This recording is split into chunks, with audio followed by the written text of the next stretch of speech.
It was definitely a shock coming in, particularly from the kind of educational and work background that I had.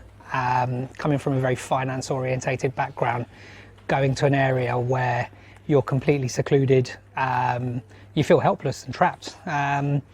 My journey started at a Category B local, which I chose to stay at until I came to open conditions, and the education experience there was quite different.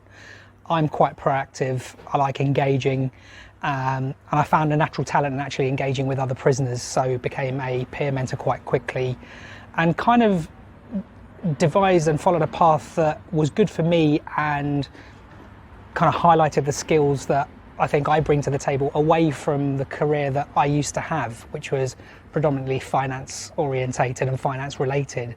With the nature of my offence, that meant that I wouldn't be able to ultimately go back into that, and I had to look at a new avenue of what I'd be good at. So it was quite daunting, but definitely kind of picked up on skills that I had and I was good at helping other people through the process, but it was very, very daunting.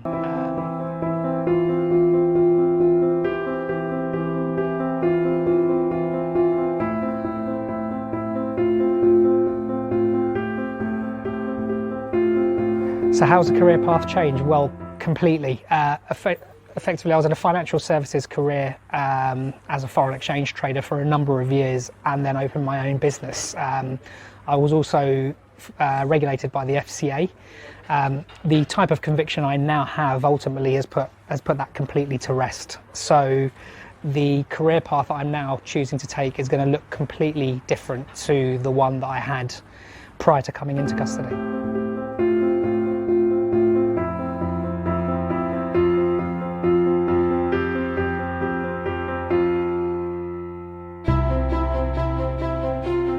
It's really helped me. There wasn't much in the way of a prison work coach at the close conditions prisons that I was at.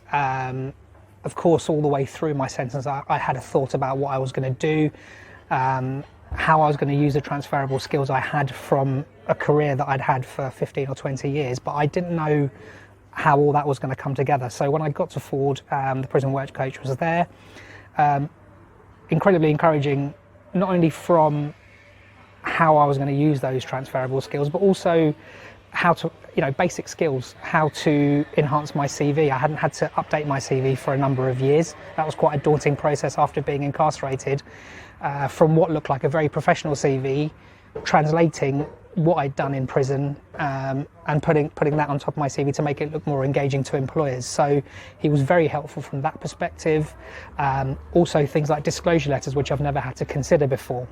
So it was very helpful in giving me timing on when those would be needed.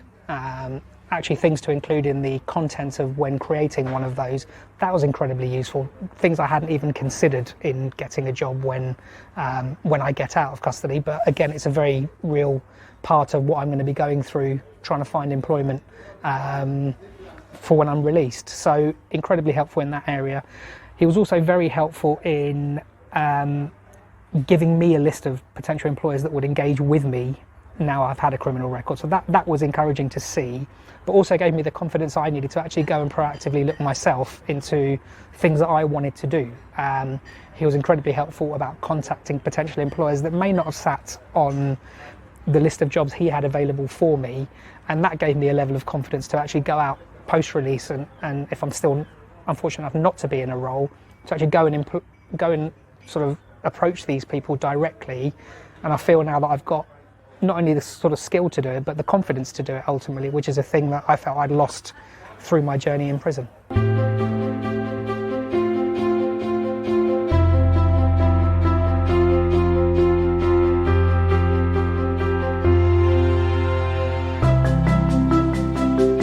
It's something that was a comment by my prison work coach when I was in Ford, and as soon as he said it, it really, really resonated with me, because even in my initial career in financial services, I'd really never thought about my career in that format. Of course, the first job I took straight out of university was almost any job. I just knew the kind of direction I wanted to go into.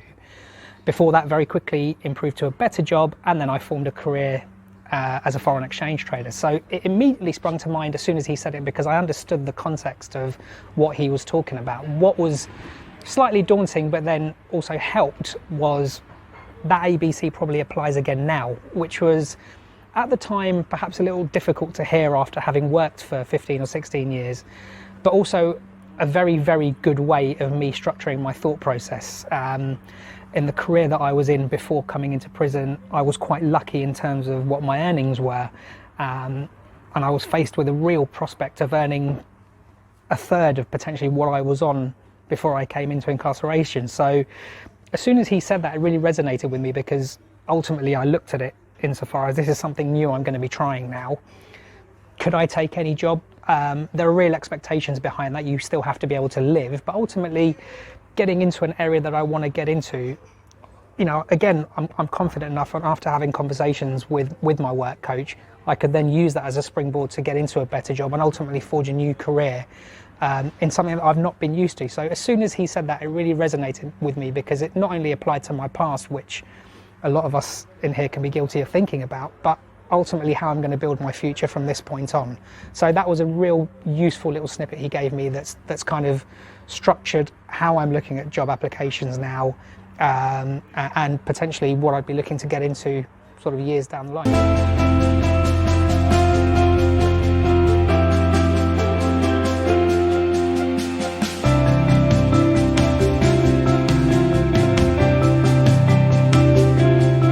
You know, it really has. Whilst I appreciate that the fact that my first job may not be the job ultimately that I'll pursue as a career, there are some real life expectations that I now have to consider that I'm so close to release, which is, you know, the cost of living. It's no secret the cost of living has increased, and with where I was prior to custody, you know, it's a real consideration for me.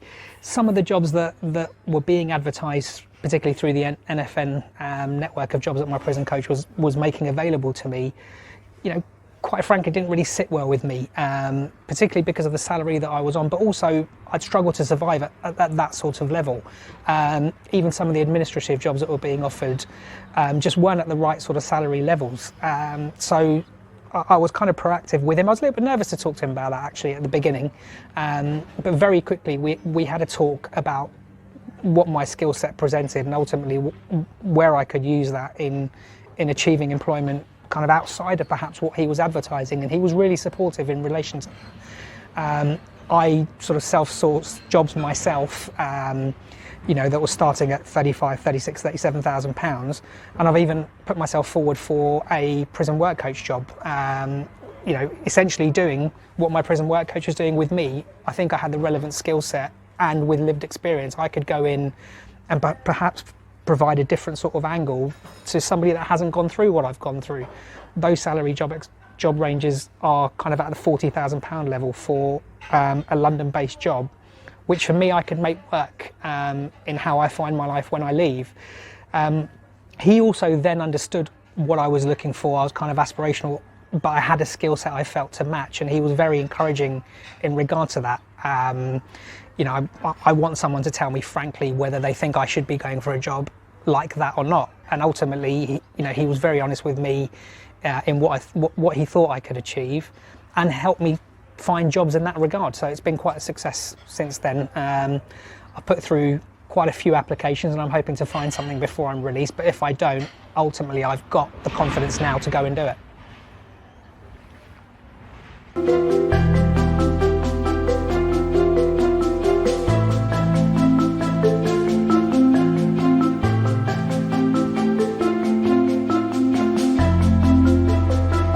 Well, the first one's not to come back to prison again, but I think that's probably an obvious, is to really kind of build myself a new career, is to, I wouldn't say restart my life, because I think being in prison has helped me take a good long hard look at myself, and you know, I have massive remorse for what I did, but it's also helped me to kind of find myself in that cloud of something that was very, very difficult. So plans for the future are to build on that, to build a career again, and ultimately to make a success of something that I do, but all the while hopefully helping someone else that's gone through this process do the same.